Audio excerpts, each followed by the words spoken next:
তো hello guys, কেমন আছেন বন্ধুরা?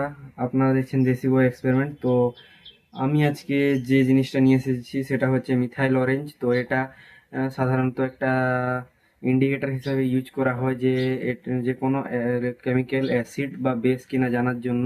তো আমার হাতে এই কেমিক্যালটা আছে। তো এটা যদি অ্যাসিড হয় তাহলে এর কালারটা কিন্তু মিথাইল অরেঞ্জের সঙ্গে রিয়াকশন করে রেড কালার হবে। তো আমি প্রথমে বলে দিই এটা হাইড্রোক্লোরিক অ্যাসিড। তো এর মধ্যে আমরা এখন দিয়ে দেখবো যে মিথাইল অরেঞ্জের সাহায্যে এর কালার চেঞ্জ হয় কিনা এবং আমাদের এক্সপেরিমেন্টটা হয় কিনা।